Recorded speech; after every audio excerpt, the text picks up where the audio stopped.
할렐루야. 오늘도 주일 예배 나오신 우리 1, 2 청년함대 여러분 모두를 주님의 이름으로 환영하고 축복합니다. 우리 옆에 있는 분들, 좌우에 계신 분들과 이렇게 한번 인사하겠습니다. 잘 오셨습니다. 한 번 더 인사하실 때 오늘도 큰 은혜 받읍시다 이렇게 인사하겠습니다.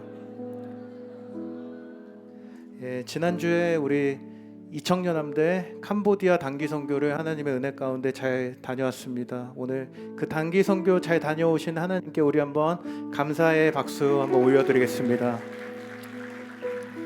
그리고 이렇게 끝난 것이 아니라 이번 주 금요일부터 이청년함대 여름 수련회가 있습니다. 지금 아직 신청하지 않으신 분들 신청하시면 너무나 좋을 것 같다고 우리 목사님께서 말씀하셨는데, 이번 여름 우리 청년함대 또 처음 여름 수련회 하는데 우리 청년함대는 큰 은혜 가운데 잘 다녀왔고요. 이번에 많이 좀 참여해 주셔서 우리 청년함대 여름 수련회가 은혜로 다시 세워지는 귀한 시간이 될 수 있도록 여러분 많이 협력해 주시기를 부탁드립니다. 오늘 그리고 특별히 강사 목사님께서 여러분들을 위해서 책을 좀 가져오셨어요. 그래서 예배 후에 책을 구매하실 수 있는데 권당 10,000원으로 이렇게 해주시겠다고 하십니다. 원래 더 비싼데. 그래서 여러분 많이 관심 가져주시고 구매해서 읽어주셨으면 좋겠습니다. 이 시간 우리 송준기 목사님, 우리 웨이처치 담임 목사님이시고 우리 여러분들 위해서 말씀 전해주실 때 큰 은혜 받으시기 바랍니다. 우리 박수로 우리 목사님 환영하도록 하겠습니다. 반갑습니다. 네, 환영해 주셔서 감사합니다.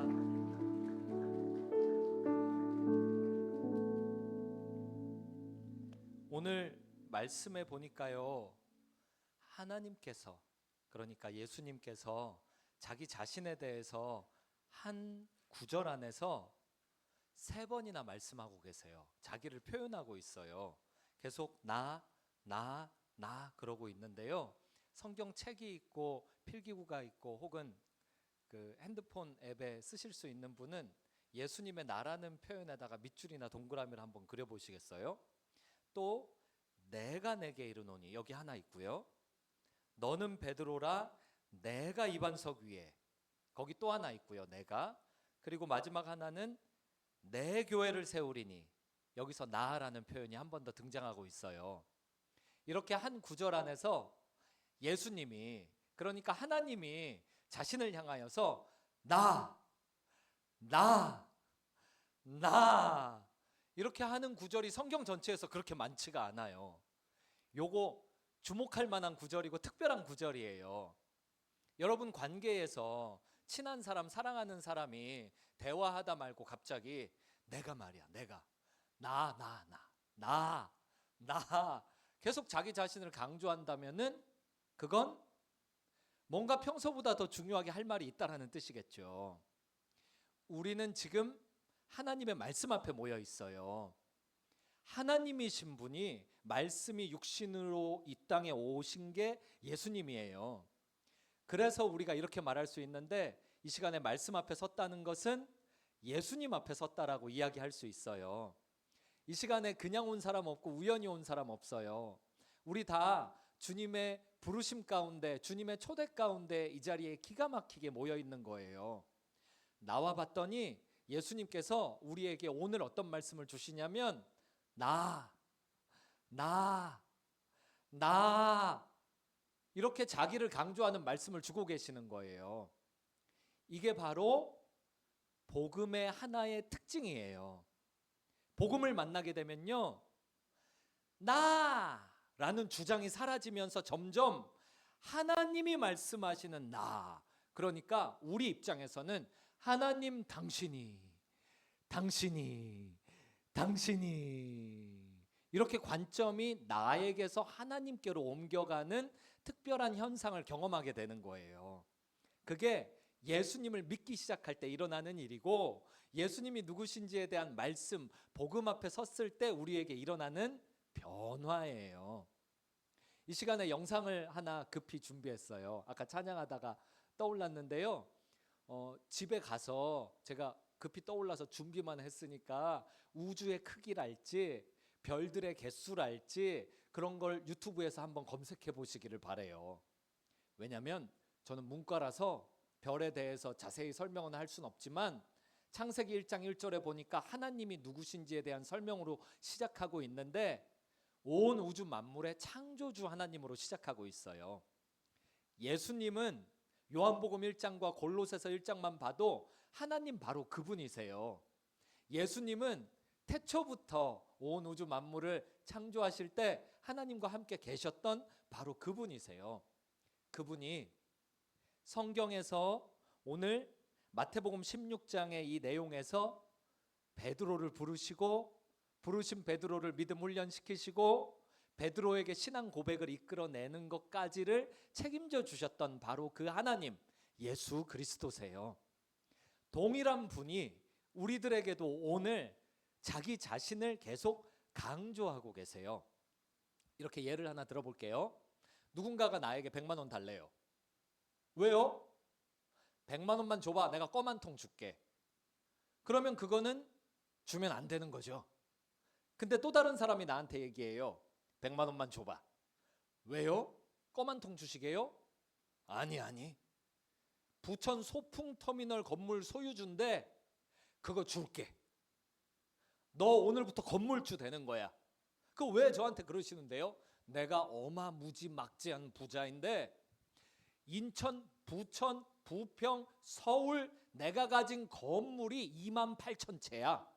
근데 오늘 이 동네 왔다가 갑자기 100만 원 현찰이 필요해서 그러는 거야. 100만 원에 그냥 줄게. 그러면 너는 그냥 평생 건물주로 먹고 살면 되는 거야. 이게 확실하다면 100만 원에 껌 한 통 바꾸는 거랑 전혀 다른 상황이죠. 이 100만 원은 내야겠죠. 그럼 나한테 100만 원이 없으면 친구한테 전화해야겠죠. 빨리 돈 좀 보내봐. 어머, 나 20만 원밖에 없는데? 그러면 또 다른 친구한테라도 연락을 해야겠죠. 빌리기라도 해야겠죠. 모든 수단과 방법을 써서 100만 원 내겠죠. 첫 번째 껌 한 통 바꾸는 100만 원은 헌신이라고 볼 수 있어요. 내가 100만 원 내고 껌 한 통을 받는다. 그럼 차액 99만 9천 원? 껌 한 통 가격 한 1,000원 하네. 99만 9천 원. 이걸 내가 헌신하는 거죠. 하지만 100만 원을 내고 건물 한 채를 받는다면 이건 헌신일 수가 없죠.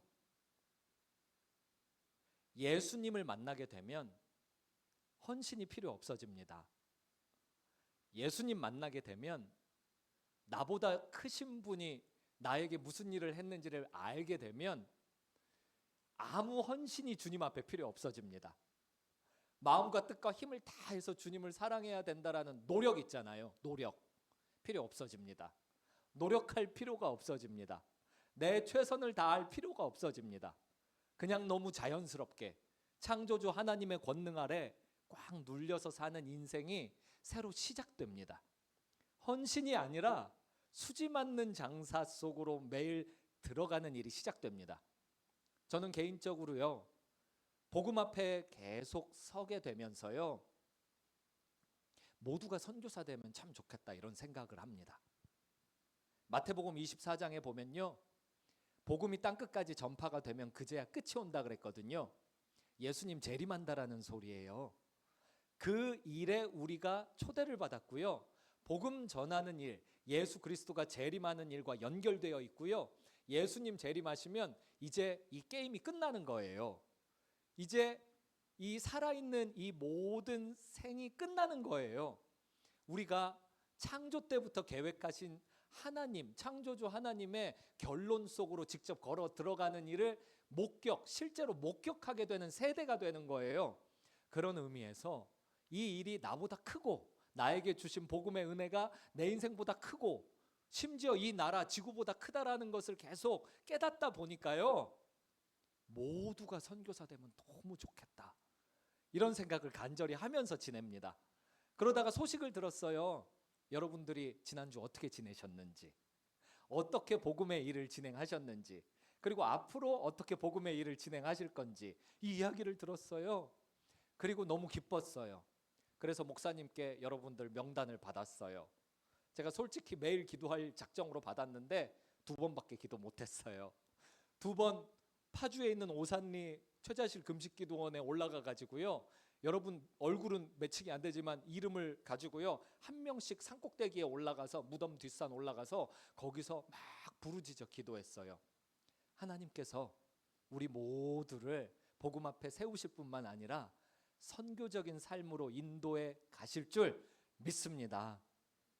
오늘 말씀을 보면요, 내가 내게 이르노니 너는 누구라 라고 했어요. 근데 잘 보면 베드로 아니거든요. 원래 이름이 있거든요. 원래 이름이 뭔지 아는 사람 알죠? 시몬이죠. 딩동댕. 시몬과 베드로는 굉장히 달라요. 극과 극이에요. 말뜻 보면 달라요. 근데 시몬한테 예수님은 계속 베드로라 그래요. 예수님의 꿈이 있어요. 여러분들 각자의 이름 있잖아요.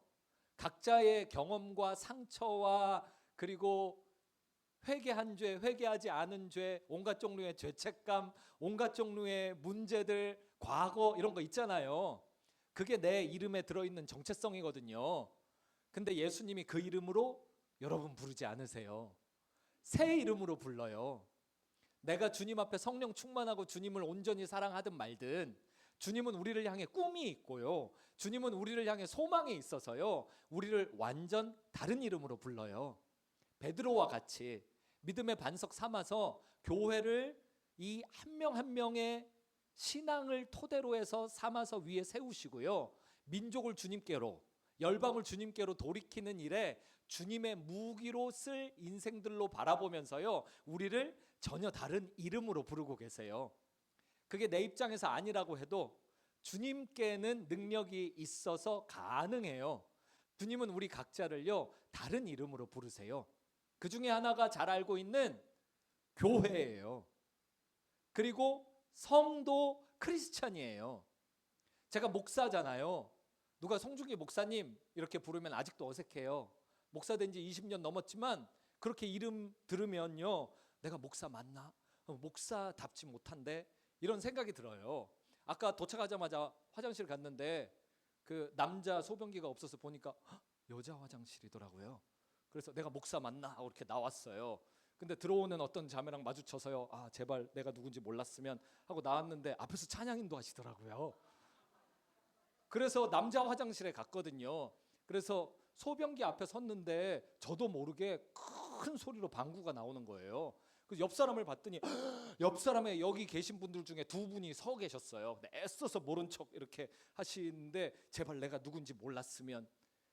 근데 이런 건 밝힐 수 있는 저의 실수들이고요, 밝힐 수 없는 실수들은 너무 많아요. 밝힐 수가 없어요. 그래서 누가 저한테 목사님 이렇게 부르면 이 이름에 내가 맞나? 라는 개인적인 느낌과 생각이 있어요. 아마 여러분들도 사역하고 어디 가서 전도하고 또 앞에 이렇게 찬양팀 서는 일, 누구 안내하는 일, 이렇게 사역하다 보면 그런 생각 들 때 가끔 있을걸요? 내가 어제 밤까지 무슨 짓을 하다 왔는데, 내가 어떤 죄인인데, 내가 무슨 실수를 어떻게 했는데 어떻게 이 낫을 들고 하나님의 사람들 앞에서 내가 찬양을 하며 사역을 하며 심지어 다른 나라에 가서 복음을 전하나. 근데 그게 내 생각인 거예요. 내 생각에 내가 나를 보면 나는 시몬이에요. 근데 나를 부르신 창조주 하나님의 관점과 부르심을 들여다보면 그게 베드로예요. 저는 제가 볼 때 목사가 아니에요. 근데 저를 부르신 하나님의 눈으로 저를 보면 목사가 맞는 거예요. 저는 목사의 일을 할 때 실망할 필요도 없고 기뻐할 필요도 없는 거예요. 왜냐하면 예수님을 믿으니까요. 예수님을 믿으니까 예수님의 부르심을 바라보는 거예요. 이게 우리 다 똑같은 거예요. 내가 잘해도 기뻐할 필요 없어요. 주님께서 열매 맺게 하실 거니까. 내가 못해도 큰 죄책감 가운데 실패했다고 막 좌절하고 자살해야겠다 이런 생각을 할 필요가 없어요. 난 죽어야겠다 이런 생각할 필요가 없어요.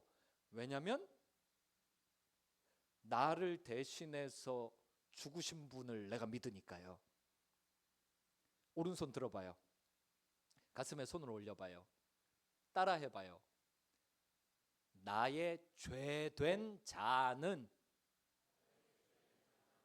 2000년 전에 예수 그리스도와 함께 십자가에 못 박혀 죽었습니다. 아멘. 자, 손을 또 한번 이렇게 들어봐요. 또 가슴에 올려봐요. 또 따라 해봐요. 죄된 나의 자아는 2000년 전에 예수 그리스도와 함께 십자가 위에서 죽었습니다. 이제 내가 사는 것은 내가 사는 것이 아니고 나를 위해 죽고 부활하신 예수 부활 생명으로 사는 것입니다. 아멘. 너무 잘하셨어요. 제가 한두 분이 안 따라 하시는 것 같아서 한 번 더 해봤는데요. 두 번째 하니까 모두 따라 하신 것 같아요. 우리가 믿는 바가 내가 아니고요. 예수님이에요. 내가 믿는 게 시몬이 아니고 예수님의 입에서 나오는 그 말, 나를 향한 새로운 정체성, 베드로예요. 너는 베드로라, 내가 이 반석 위에 내가 나라 그랬어요. 예수님이 내가 한다 그랬어요. 우리는 인생에서 무조건 실패 운명이 있는 거 알고 계셨어요? 성경을 보면 나와요. 우리가 어떤 실패한 인생들인지. 아담과 하와가 어떻게 창조됐냐면요. 하나님께서 흙으로 사람을 만드시고 그 코에 생기를 불어넣으셨어요. 그 생기라는 표현 자체는요. 창조주 하나님이 말씀으로 세상을 창조할 때 그 말씀과 같은 표현이에요. 하나님의 생기, 우주 만물, 모든 별들을 만들 때 작용한 그 능력, 똑같은 것을 우리에게 집어넣으셨어요. 그래서 우리가 성경 말씀에 의하면 생령이 됐어요. 왜 그러잖아요. 옛날 어르신들 보면은 사람이 영물이라 그러잖아요. 그래서 짐승들이 사람 말을 알아듣고 그러면 개, 고양이한테 이 영물 보게 이러잖아요. 영적인 존재가 된 거예요. 우리는 죽어도 죽지 않는 존재가 된 거예요. 모든 피조물은요. 피조물 그냥 영혼이 없는 존재라서 죽으면 끝이지만 하나님께서 성경을 보니까 유일하게 인간에게는요. 생기를 불어넣으셨단 말이에요. 그래서 생령이 됐어요. 근데 문제가 뭐냐? 생명은요 마치 물고기가 물 떠나면 죽듯이요. 생명의 출처가 되는 하나님과 교제하면서 살아야 되는 거예요. 근데 이게 사람 편에서 끊어진 거예요. 사람이 하나님을 떠난 거예요. 그 순간 어떻게 됐냐면요. 죄를 짓잖아요. 예수님이 요한복음 8장에서 그리고 사도 바울이 로마서 6장에서도 이야기했는데요. 죄 한 번만 지어도요. 죄의 종이 돼요. 그 존재가. 영적 존재가 죄의 오염이 돼서요. 존재 자체가 변질이 일어난 거예요. 아빠가 전쟁 중에 팔 다쳐서 팔이 한쪽이 없으신데 아들을 낳고 보니 팔이 하나 없다. 이런 건 있지 않잖아요. 하지만 이상하게 엄마 아빠의 성격이나 외모를 닮기도 하죠. 그런데 더 깊이 들어가면요. DNA 수준이 아니라 영적 수준으로 가면요. 죄가 기가 막히게 대물림되는 큰 오염의 능력을 가지고 아담과 하와 때부터 시작해서 존재 자체를 변질시킨 거예요. 변질된 존재에게는 하나님의 심판만 기다리고 있었어요. 근데 하나님이 즉시로 심판 안 하시고요. 아담과 하와에게 가죽옷도 입혀주시고 여자의 후손 약속도 주시면서요. 보호하시면서요. 생명을 길게 연장시켜 주셔서요. 죽는 그날까지 하나님이 날 구원하실 거야 라는 소망을 믿음으로 살게 해주셨어요. 아담과 하와가 에덴 동산에서 쫓겨나서 아들 둘을 낳았죠. 근데 첫째가 둘째를 살인했어요. 시기해서 때려 죽였어요. 하나님이 가인을 쫓아가서 가인의 표를 주기까지 어떻게든 회복시켜 보려고 했는데 가인은 거부했어요. 내가 내 손으로 심판을 받더라도 하나님 앞엔 안 가. 내가 저기 나가서 악당들한테 맞아 죽더라도 나 하나님한테는 안 갈 거야. 날 살리겠다는 하나님한테는 안 갈 거야. 라는 고집을 가지고 그대로 하나님 떠나고 끝나요. 하나님이 아담과 하와에게 또 다른 아들 셋을 주셨어요. 셋의 족보가 쭉 이어지다가 창세기 5장 끝에 노아가 나와요. 노아는 하나님의 약속의 말씀을 듣고 방주를 지어요. 방주를 통해서 식구 8명이 구원을 받아요. 구원을 받은 직후에 일어난 일은 참혹해요.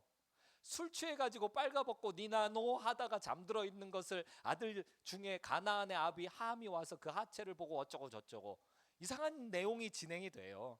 하나님이 아브라함을 선택해요. 하나님의 사람, 하나님을 믿으면 산다, 이걸 가르쳐주기 위해 뽑아가지고요 믿음의 여정을 통과를 시켜요. 그래서 우리의 믿음의 조상이 되고요, 뭐라고 기록되냐면 신구약 모두 아브라함이 하나님을 믿음에, 이 믿음 때문에 아브라함 의롭다라고 하나님이 불러주시는 믿음의 모형, 모델을 세워주세요. 믿으면 의인이지 죄를 안 지은 의인은 없는 거예요. 죄 안 지은 존재는 아무도 없는 거예요. 하나님의 심판 추격만 기다리고 있는 인생으로 응애하고 태어났을 때부터 죄의 종이 되어서 날마다 두려워하고 무서워하면서 사는 인생으로 아예 결정이 돼버린 거예요. 하나님은 그런 우리에게 계속 너 그렇게 살면은 죽어, 그렇게 살면 지옥 심판이 기다리고 있어. 참고로 지옥 심판은요 분명히 존재합니다. 성경에 천국이 기록되어 있잖아요. 그보다 많이 지옥에 대해서 더 천국보다 자세히 기록되어 있는 거 알아요? 사복음서에서 예수님이 천국 말씀을 하세요. 천국이 어떠한 곳이다. 근데 그보다 더 많은 횟수로 천국 이야기보다 더 구체적으로 지옥 이야기를 하고 계시는 건 아십니까? 지옥은 실제 하는 하나님의 심판 장소예요. 실제 하는 거예요. 근데 지옥이 우리를 위해 만들어진 곳이 아니에요. 성경을 보면 죄의 세력을 위해서 심판하려고 만든 거예요.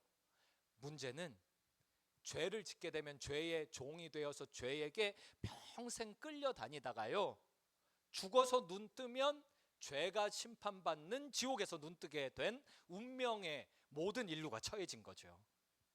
그래서 살면서도요 영혼 깊숙한 곳에서부터 나 죄에게 끌려다니다가 내 마음대로 되는 거 아무것도 없이 이렇게 살다가 죽어서 지옥 간다, 막연하게나마 모두 영이 있기 때문에 느끼면서 두려워하면서 살아요. 건강하면 건강해서 무섭고, 병들면 병들어서 무섭고, 가난하면 가난해서 무섭고, 부자가 되면 부자가 돼서 무섭고, 결혼을 하면 해서 무섭고, 안 하면 안 해서 무섭고, 대학을 못 가면 못 가서 무섭고, 가면 가서 무섭고, 직장도 그렇고 뭐든 그래요. 안 무서운 게 없어요. 우리 내재적으로 존재가 오염됐어요. 결과가 뻔히 보여요. 성경에 기록돼 있어요. 여러분들 중에 한 5분 정도가 지옥이 그런 얘기를 해도 되나? 이게 눈빛이 좀 흔들리는 분들이 있어서 요거 한 번 더 부연 설명해 드릴게요. 저희 교회 청소년 중에 하나가 지옥은 없을 거예요 이렇게 주장을 해서 제가 대화를 해봤어요. 왜 없다고 생각하니? 하나님은 좋으신 분이시니까요. 아 그럼 천국은 믿니? 아 그럼요 목사님, 천국은 성경에 분명히 나와요. 아 지옥도 분명히 나오는데 아 그건 좀, 아 그러니 그러면은 혹시 말이야 히틀러 아니? 아 히틀러 알죠. 그러면 너 천국 갔는데 히틀러 있으면 어떻게 될 것 같아? 아 그건 안 됩니다.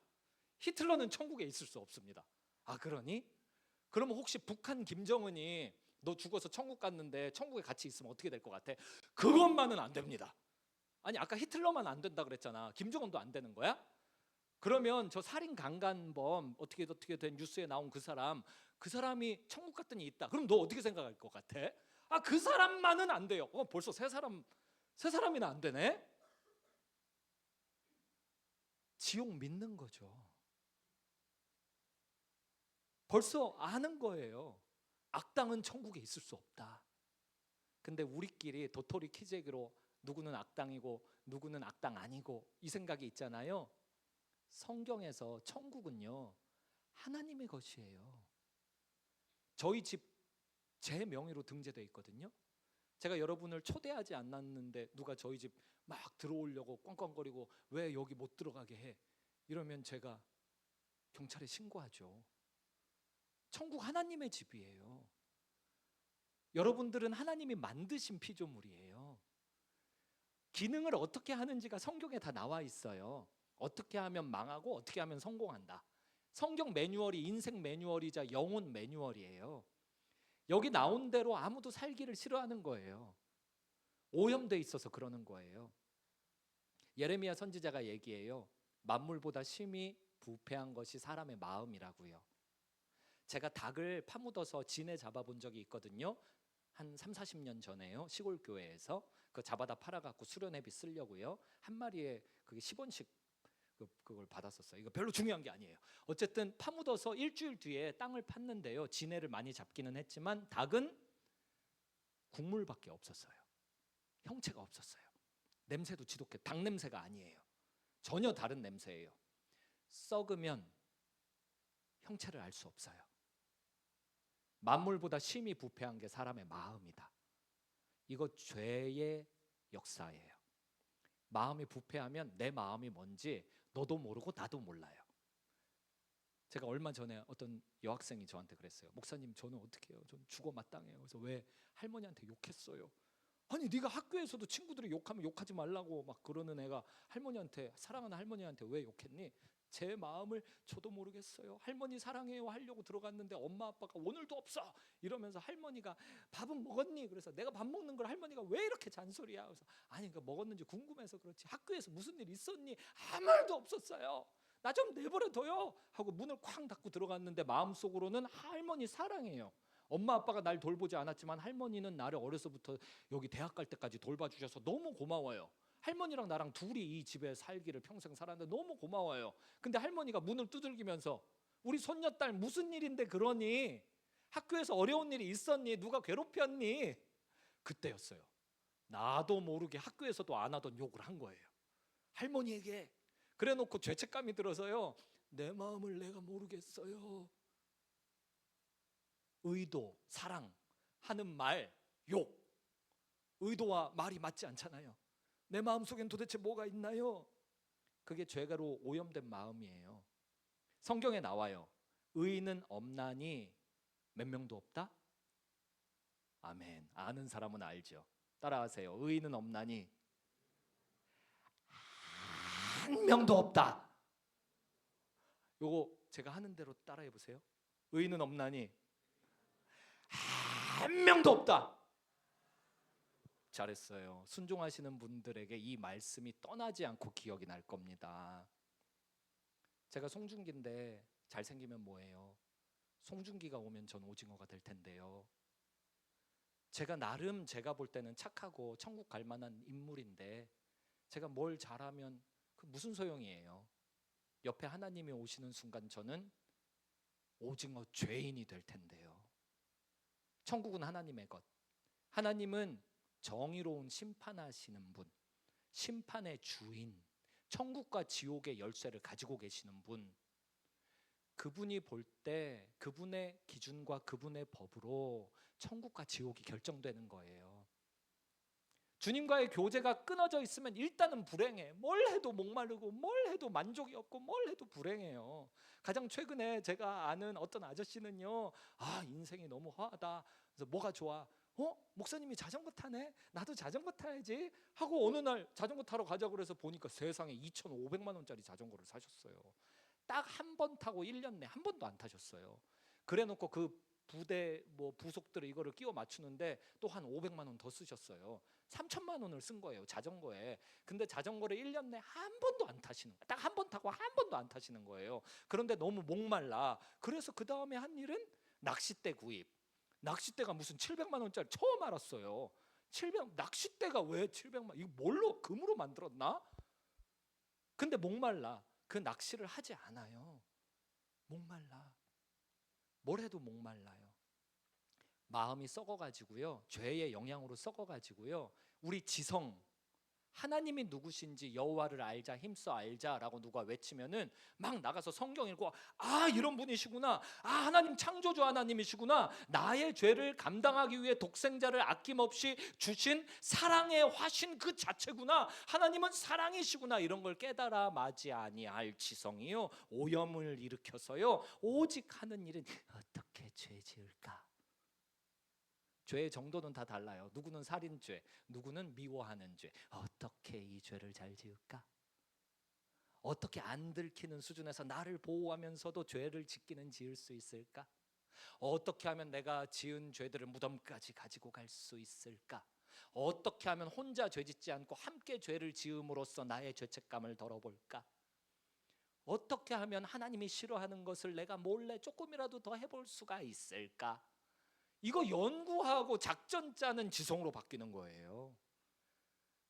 감정도요, 옛날에는 죄 짓기 전에는 하나님 사랑해요, 하나님 그리워요, 너무 예배드리고 싶어요, 너무 새벽기도 나오고 싶어요, 철야기도 감사해요, 철야기도를 할 수 있도록 교회 공간을 열어주셔서 감사해요, 너무 감동이다.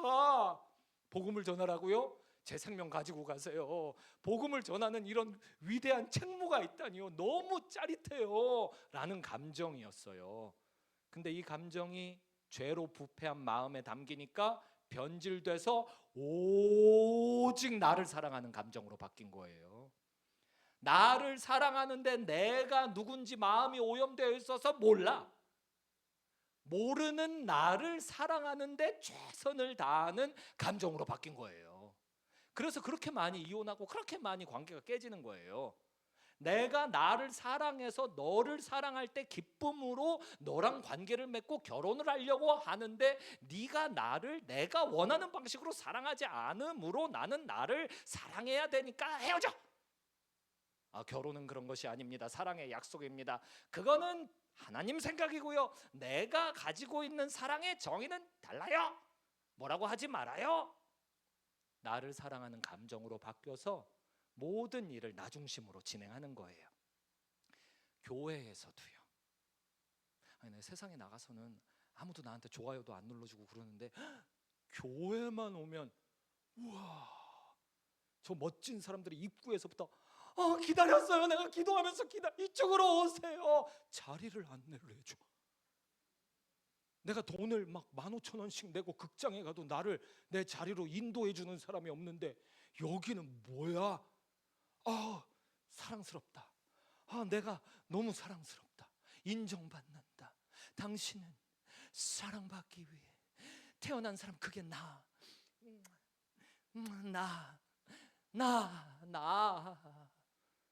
신앙생활도 그렇게 해요. 나 선교했더니 우리 교회에서 후원하는 것 봐. 내가 어디 가서 후원을 해?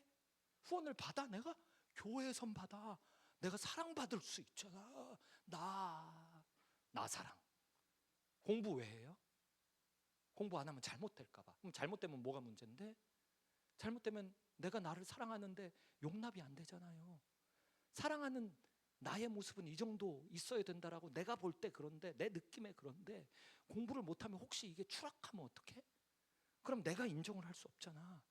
그렇게 열심히 해야지. 내가 나를 사랑해서 공부하는 거죠. 내가 나를 사랑해서 사업 준비하는 거죠. 내가 나를 사랑해서 연애 시도하는 거죠. 내가 나를 사랑해서 돈 벌려고 하는 거죠.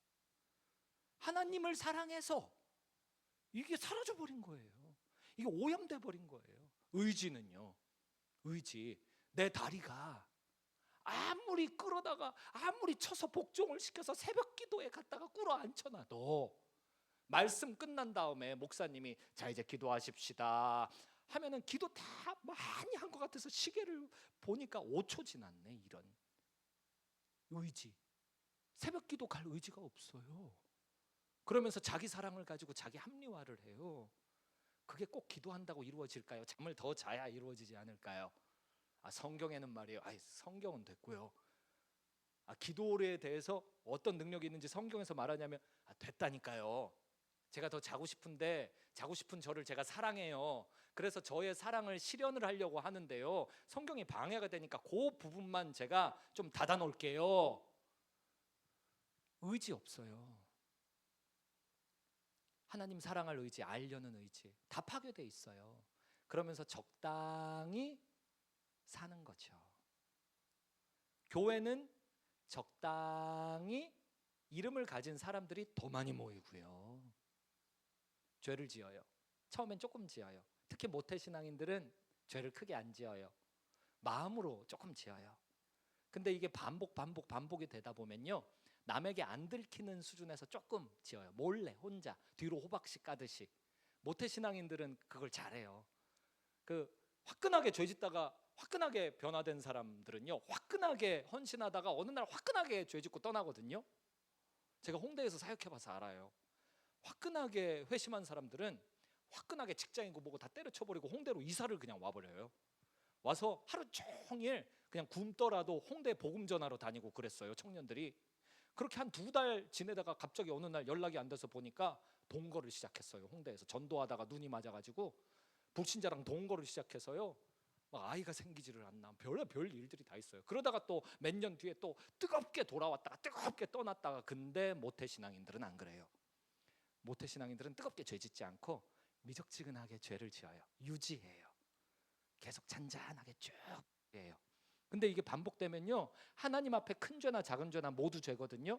그래서 이런 시즌 있잖아요. 이렇게 수련회 직전에 기도해야 하고 막 단기 선교 갔다 와서 은혜 받고, 이런 시즌에 말씀에 은혜 받으면서 회개를 해요.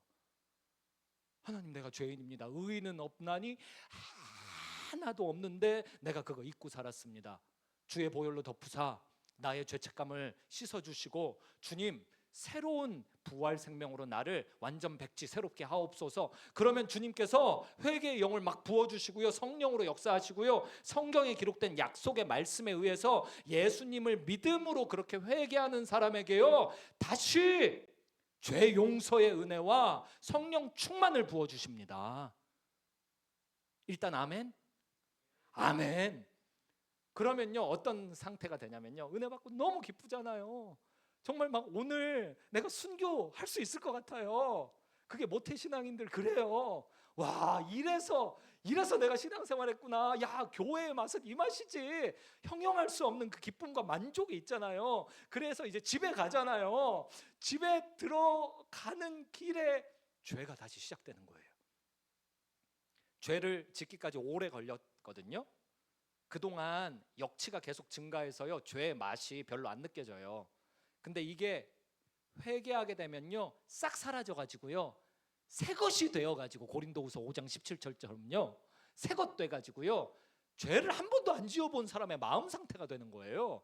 그러니까 죄를 조금만 쳐다만 봐도 너무 좋다. 역치가 떨어져가지고요, 죄의 자극이 처음부터 시작되는 거예요.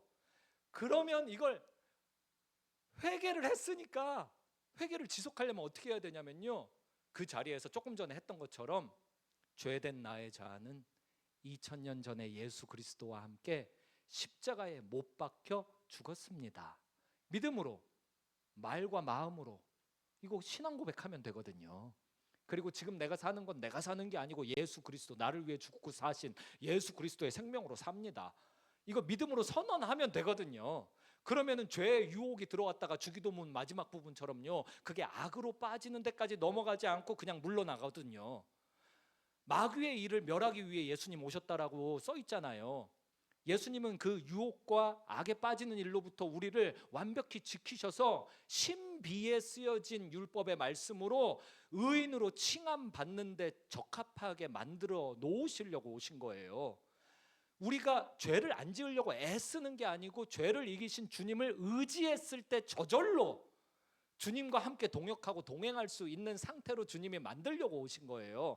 그거를 믿음을 써서 의지를 하면 돼요, 유혹이 들어왔을 때. 근데 모태신앙자들은요, 미적지근한 신앙생활의 경험이 있기 때문에 파괴된 마음을 다시 떠올리면서요, 역치의 0단계부터 다시 밟아나가요. 조금씩 오래 걸려요.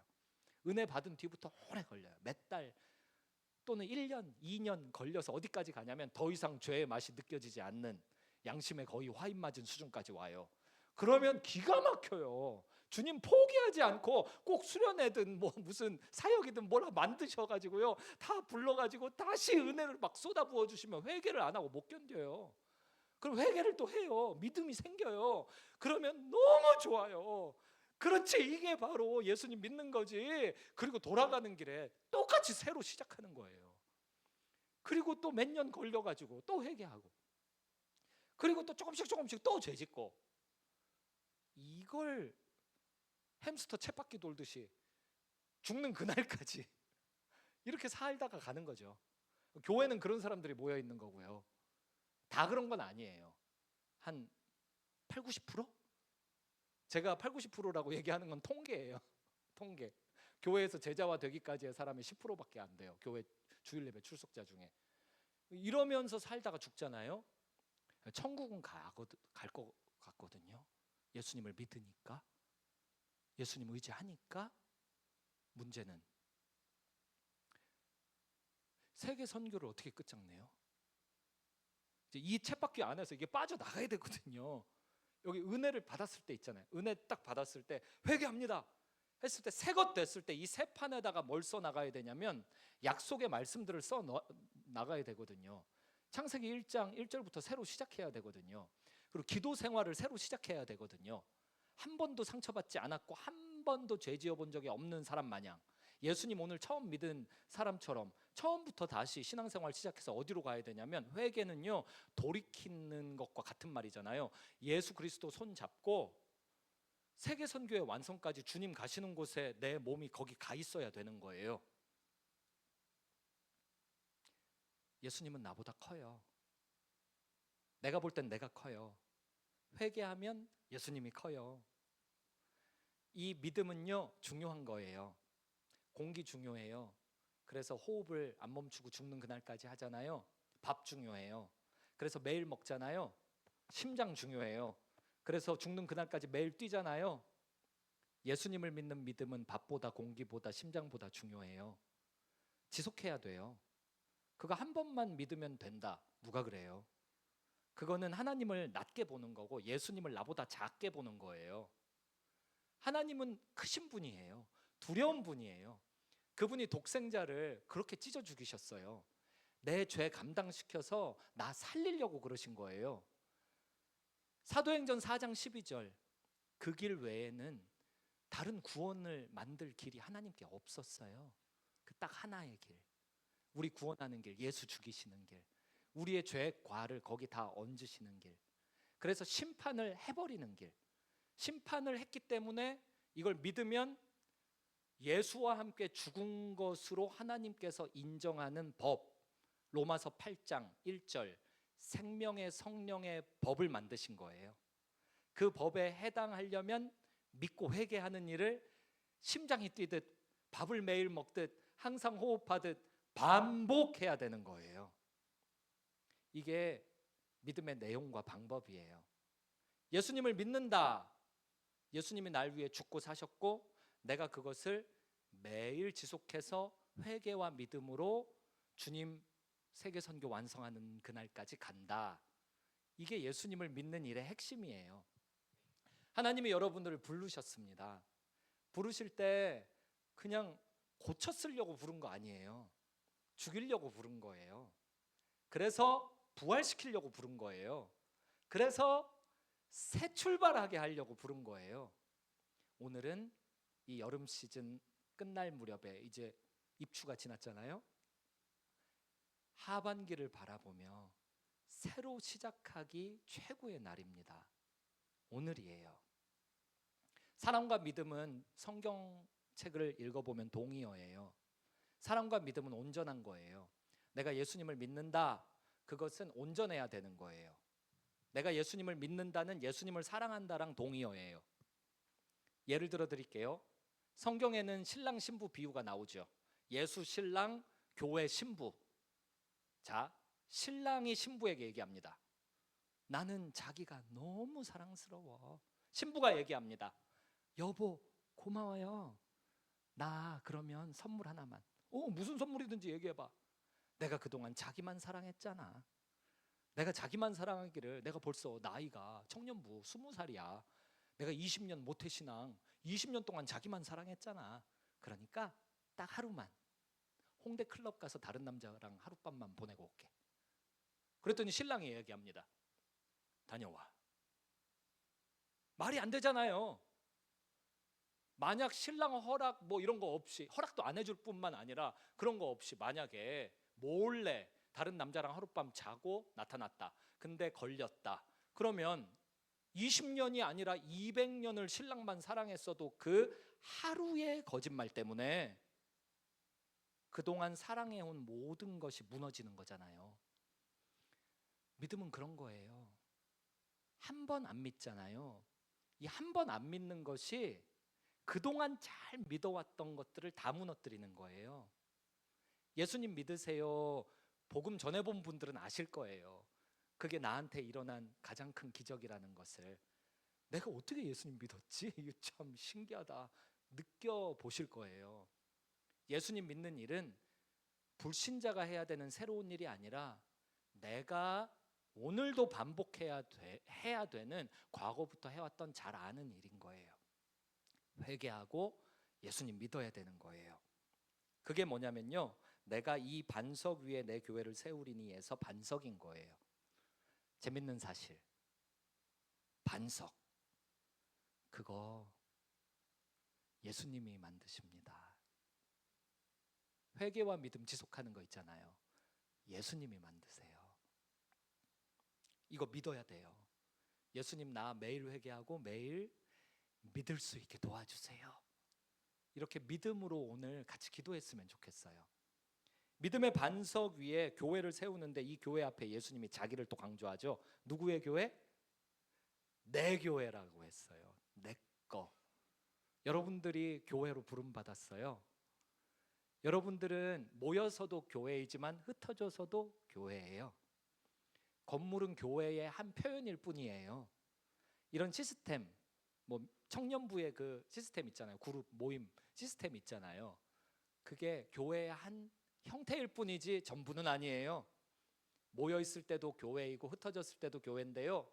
교회의 진짜 모습은 이렇게 믿음의 반석을 예수님이 나에게 만들어 주실 때 진짜 교회로 기능할 수 있는 거예요. 음부의 권세가 이기지 못하리라 라고 끝나요. 하나님은 마귀의 일을 멸하시려고요, 예수님을 보내주셨잖아요. 지금도요, 나에게뿐만 아니라 온 세상 구석구석에서 음부의 권세, 즉 지옥 권세가 역사 분명히 하고 있어요. 모두가 무서워하면서 살고요, 모두가 하루를 산 만큼 하루만큼 더 지옥에 가까워지면서 살고 있어요. 안전한 거가 아무것도 없어요. 헬조선 하면서 한국 떠나가지고 캐나다 가 있는 우리 교회 청년이 2쌍이나 있거든요. 헬 캐나다라고 계속 이야기를 하고 있어요. 일본으로 유학 간 학생도 있거든요. 네, 헬 재팬이라고 이야기를 하고요. 어디를 가도 헬이에요. 결혼을 하면은 나아질 것 같아요. 제가 결혼해봤거든요. 그냥 그게 그거예요. 녹화 안 되죠? 여기까지 들은 것을 제가 어떻게 적용시켜 드릴까 고민을 좀 했는데요. 여러분들의 찬양하는 모습을 보니까 창세기 2장 말씀으로 적용해 드리고 싶었어요. 먼저 자매님들 잘 들으세요. 내 인생의 모든 게 내 거 아니고 내 맘대로 살면은 그 틀림없이 실패합니다. 그 되게 억울한 인상 돼요. 내가 예수님을 받았으니까 예수로 죽고 예수로 살아서 예수님의 뜻대로 모든 걸 진행해야 되는데 그 핵심에 지금 이 페이지에 결혼이 있어요. 내 뜻대로 결혼하면 안 돼요. 내 뜻대로 결혼하려고 그러면 결혼을 해도 실망 안 해도 실망이에요. 이상형부터 재정립하세요. 자매님들 먼저 잘 들어야 돼요. 귀 있는 자는 들어야 돼. 들어야 돼요. 지금 기회가 이렇게 보통 기회가 아니에요. 너무 중요한 인생을 좌지우지하는 말씀이 지금 선포되는 거예요. 창세기 2장 18절에 사람이 혼자 사는 것이 좋다 안 좋다? 이게 아담의 모습이잖아요. 형제들 알죠? 쳐다보지 마세요. 들통나니까. 여기 형제들 알잖아요. 같이 단기 선교도 가보고 수련회도 가보고 알잖아요. 왜 저러고 사나? 왜 저런 왜 그럴까? 왜 밥 먹을 때는 밥만 먹을까?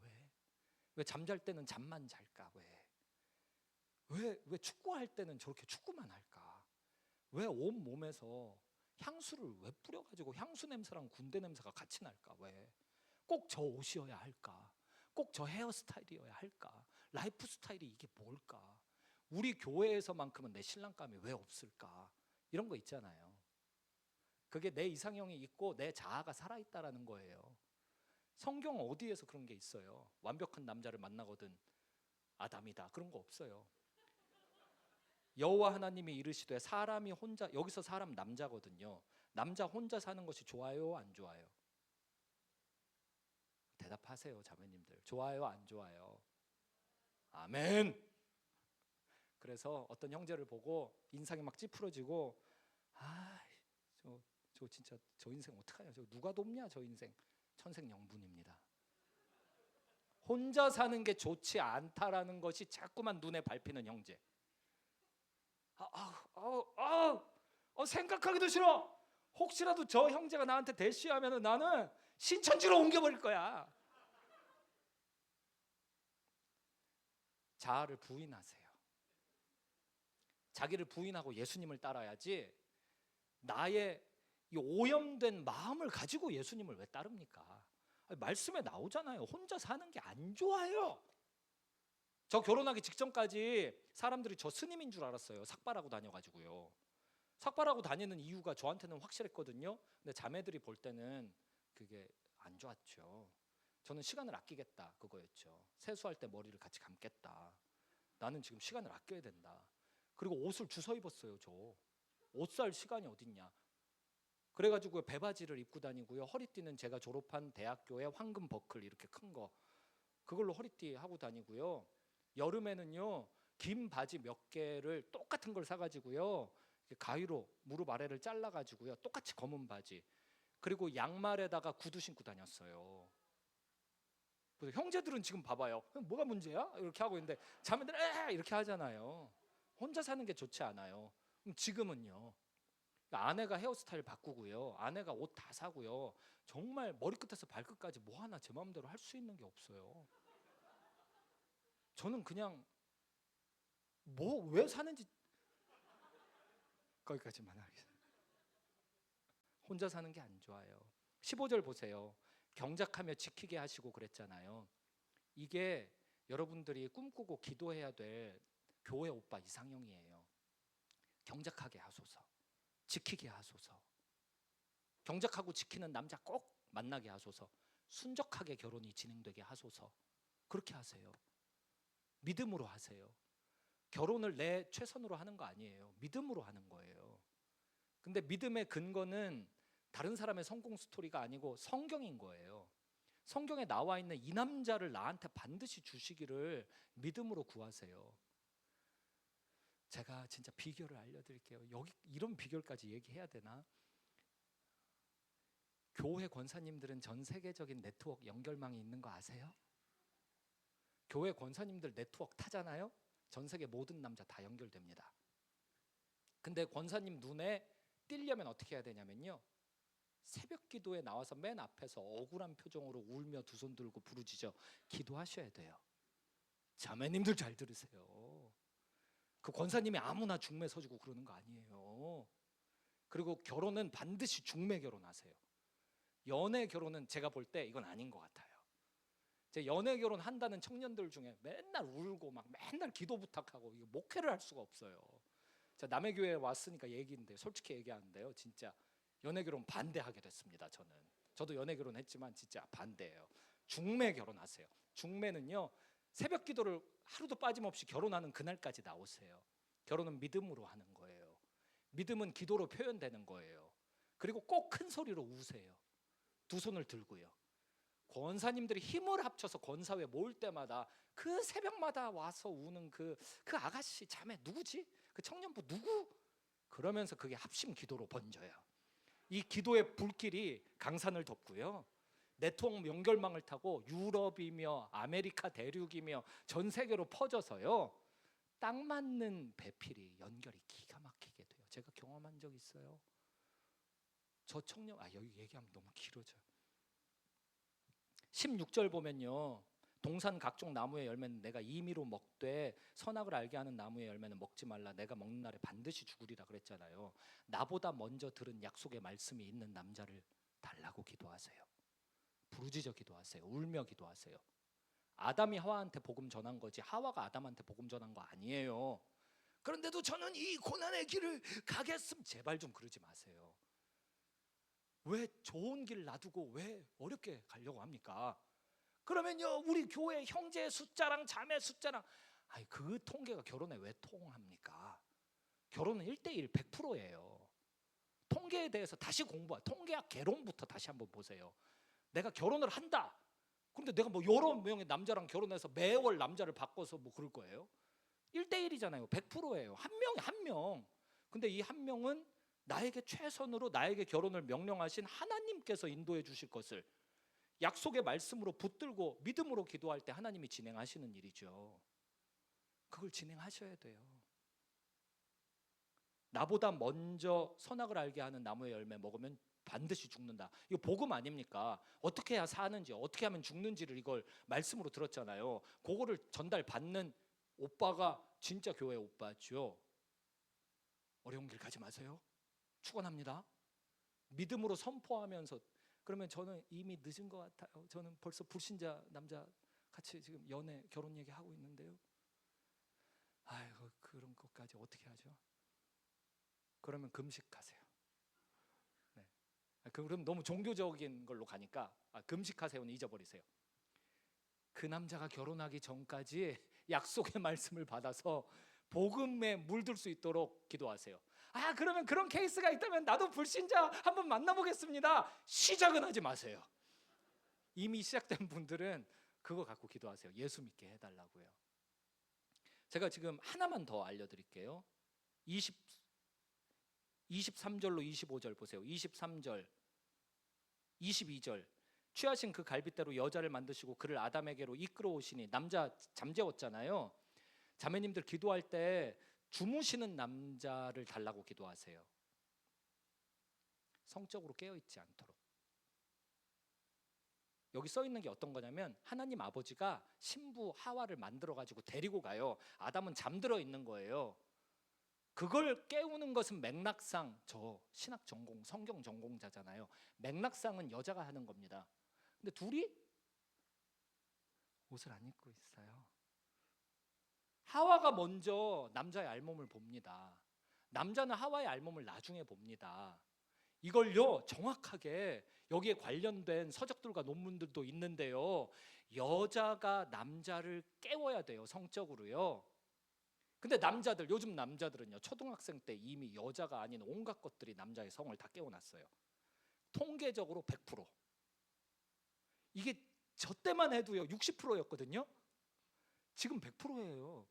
초등학생 남자가 이미 성이 다 깨어났어요. 그러면 이제 어떻게 해요? 잠든 남자 어떻게 찾아요? 기도하세요. 사람에게는 불가능하나 하나님으로서는 가능합니다. 근데 너무 자매님들 이야기만 하니까 이미 시간은 지난 것 같은데 형제님들이 지금 되게 입맛 따시면서 목말라 하는 것 같아요. 우리는 얘기 안 해주려고요? 뭐 이렇게 하는 것 같아요.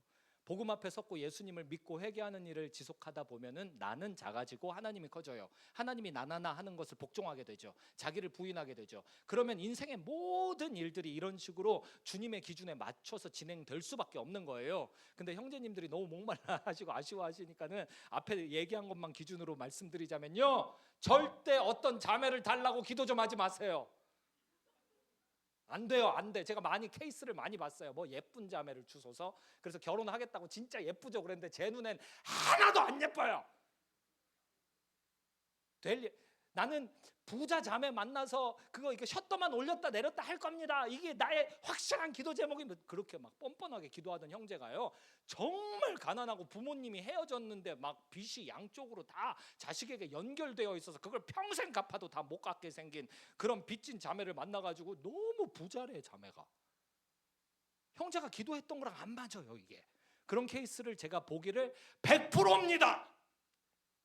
그러니까요, 형제님들은 제발 어떤 자매 만나게 해달라고 기도하지 마시고요. 여기 보면 혼자 사는 게 좋지 않다라고 써 있잖아요. 이미 안 좋으세요. 흙덩이가 뭐가 좋겠어요. 자매들은 뼈로 만들었으니까 세라믹 제품이라 비싸기라도 하지. 형제들은 뭘 몰라요. 무슨 색 좋아하는데. 요 형제들의 지금 한 80%는 검은색 입었잖아요. 검은색 좋은 거예요. 자매들은 핑크색. 오늘은 기분이 좀 꿀꿀해가지고 약간 더 흰색 쪽으로 핑크인데, 그럼 형제는 그걸 시커멓게 쳐 발라버리면서 그래서 뭐 먹을래? 형제들은 이게 안 좋아요. 꿈을 꾸지 말고요. 뭐 하면 좋으냐면 형제들 자기를 바꿔요. 자기. 나 경작하며 지키는 남자가 꼭 되어야겠습니다. 염려 마세요. 여기 있는 자매들이, 형제님들이 다른 층, 다른 나라에 가 있어도 다 이 베지타 게이지 알아요? 저 어렸을 때 만화책에 나오는 건데 이게 어떻게 나이가 얼마예요? 여기 전투력 측정되잖아요. 여기 자매들은요 다 형제들 점수가 막 그래프로 막 보이지 않는 세계에서 막 오르락내리락 하고 있는 걸 알아야 돼요. 형제들이. 남자들이 모르는 세계가 있어요. 저 형제들이 막 어디 가서 재채기만 해도 막 점수가 올라갔다 내려갔다 막 해요. 그 간택 받잖아요. 그럼 기가 막히게 자매들이 막 꼬셔가지고요. 자매들은 꼬셨는데 자매들끼리는 누가 누굴 꼬셨는지 아는데 형제들은 아무도 모르고 자기가 좋아하는 줄 알아. 그게 저희 교회에서 맨날 있었던 일이에요. 제가 그 자매를 짝사랑합니다. 아 웃기네. 그 자매가 너한테 지금 3년을 그 추파를 날렸는데 네가 몰라? 그러니까, 목사님 어떻게 그 거룩한 자매한테 그런 말을 하십니까? 아니야 내가 봤어. 안 통해. 형제는 혼자 사는 게 좋지 못해서 누가 나를 좋아해가지고 막 일을 만들어가는 거, 고백을 받아내고 아무것도 몰라요. 검은색 좋아하는 흑덩이들이에요. 그러니까 형제들은요 이런 남자가 되게 해달라고 기도하는 게 제일 빨라요. 제가 오래 연구했어요. 진짜 청년 사역하면서 진짜 연구를 많이 했어요. 와 이거 진짜 얘기를 더 하고 싶네. 근데 오늘 주제가 이게 아니에요. 복음과 선교적 교회, 선교적 삶에 대한 거였어요. 예수님을 믿는 건 반복해야 됩니다. 반복하려면은 무엇을 반복해야 되는지 알아야 되는데 믿음과 회개예요. 이 시간 찬양합시다. 찬양할 때 예수 사랑합니다. 내 갈급함 이거 한번 찬양합시다. 내 인생 이미 성공이에요. 지옥 갈 운명을 천국 상속자로 바꿔놨는데 이보다 큰 성공이 어디 있습니까? 아니 평생 공부하고 노력해가지고 직장 생활하면서 내가 열심히 해서 우리 직장을 주식 상장해서 인텐시브를 받아서 그걸로 500억 빌딩을 샀다고 가정해봐요. 그래서 파이어족이 돼가지고 매월 들어오는 임대료 그거 받고 가끔 한 달에 2시간만 가서 관리해주고 살면은 늙어 죽을 때까지 놀고 먹을 수 있는 상황, 파이어족이 됐다고 한번 가정해 봅시다. 그래 봤자 500억 자산이잖아요. 하나님이 세상을 이처럼 사랑하사 독생자를 주셨으니 우리는 받았으니. 독생자는 뭐 500억보다 쌉니까? 예수 그리스도, 내가 지옥 갈 뻔했다가 천국 가게 된 이 변화, 이게 500억보다 싸요? 500억만 주어져도 열심히 인생을 바칠 사람들이 예수님 사랑하는 일, 예수님을 믿는 일, 예수 이름 앞에서 회개하는 일에 인생 바치는 게 무슨 문제가 있습니까?